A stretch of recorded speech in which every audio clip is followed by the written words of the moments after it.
guess maybe from the time of my very beginning, I was lucky and to get into this profession quite young, and I had an offer to take over a German Staatstheater as general music director, and my first idea was, now I can do the Ring, Wagner's Ring completely, and I was lucky that my intendant, my general manager, said, "Okay, I trust you. You can do this."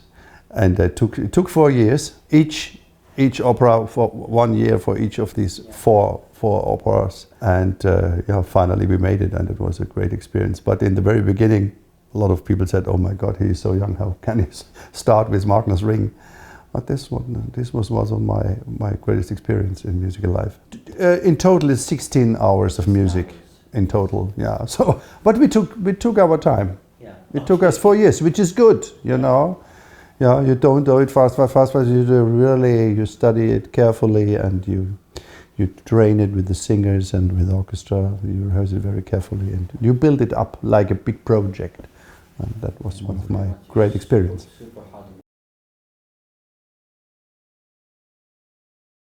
Yeah, that's the second time for me here, and I was quite happy to get back here. And they asked me for a proposal, and we had the soloist was planned. We had the Tchaikovsky. No, we had the Saison cello concerto, and I thought maybe Tchaikovsky and Russian music around it would be quite nice. And they proposed the Borodin, Polovetsin dances from the opera Prince Igor. So it's nice to have some opera orchestra music in it, and Tchaikovsky's First Symphony. And people always hear number 4, 5, and 6, and not number 1, 2, 3. And the first one, the Winter Daydreams, that's the title of the symphony. I think it's the best one of the first 3. It's the same. Actually, it's the same time, the same style when he composed Eugen und Yegin, his great opera. You can hear it clearly in the oboe solo in the second movement. And when I conducted this piece, I always had an excited audience very happy with this music, and it's beautiful melodies and beautiful structure. I'm convinced the audience in Bu천 will love it. That's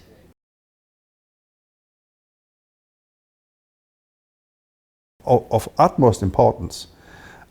Because otherwise we become a museum. It's always a museum, you know, and we have to keep the spirit alive, and this is only possible with presenting new music to the audience. Yeah.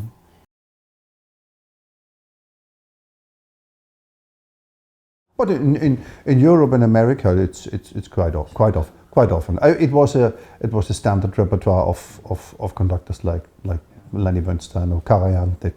I mean, if you have a look at the record catalogs, it's hundreds of recordings of it. So I think it's a standard repertoire symphony, and I'm proud to present for the first time here in Bu천. After this concert, I prepare a new opera. A new opera for me. It's Verdi, Falstaff, and I conduct it in a German opera house in Bavaria.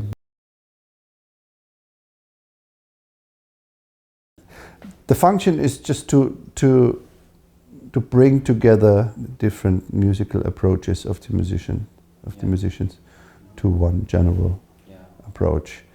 You know, in Baroque music and classical music, mostly the first violinist was leading, or the man at the cembalo or the organ was leading. But then the orchestra grew bigger and bigger, symphony. And through the Romantic period, you know, where emotion became even more important than in Baroque music. You know, Baroque music is harmony and structure. Harmony and structure.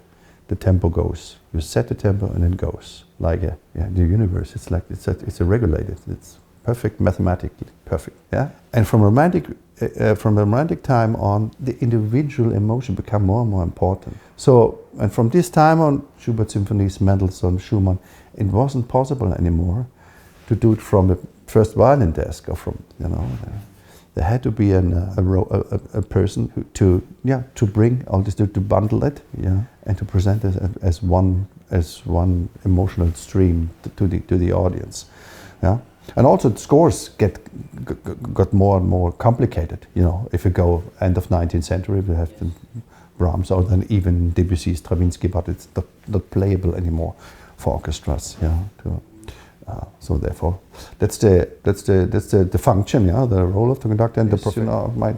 Most people, also my friends who are not that very familiar with this, they think conducting is like this. You know, rehearsing. No, I said no. 80% of the job is sitting on your desk, studying, you know, analyzing the score, harmony, structure, instrumentation. It takes most of the time. Rehearsals is a bit less time, and the concert itself, it's very little time. So, yeah.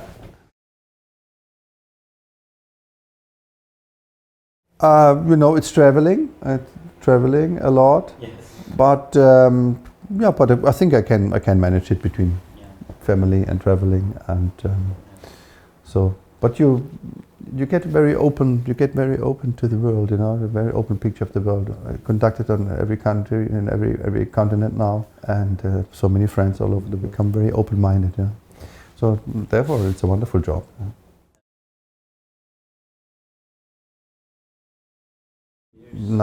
I started in '98, 26 years. Of course, yeah, of course. It's still from here, you know. The stomach you can feel, of course, always. And if you're not excited anymore, you have to stop this job, this profession, because then it's dead. Right. It's dead. Still, when I do this Borodin now, I did it 100 times before. But when on Sunday, when I get to the podium Sunday, I will feel it has to be. Otherwise, it's like a machine. Of course.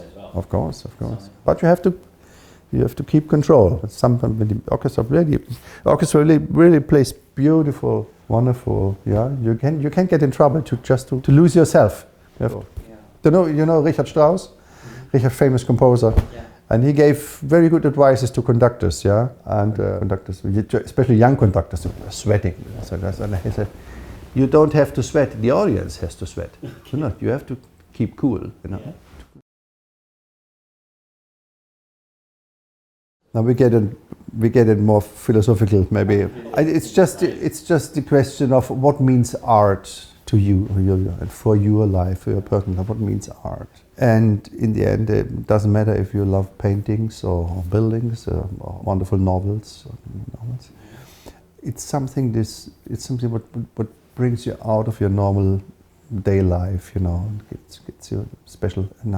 Brings you another level of life, you know, and you don't have to be very educated. You don't have to study scores or something. Just sort of a normal interest above your daily business, and it's like a big feast within your day, like an island within your day life, which keeps you up to another level. And with classical music, I mean.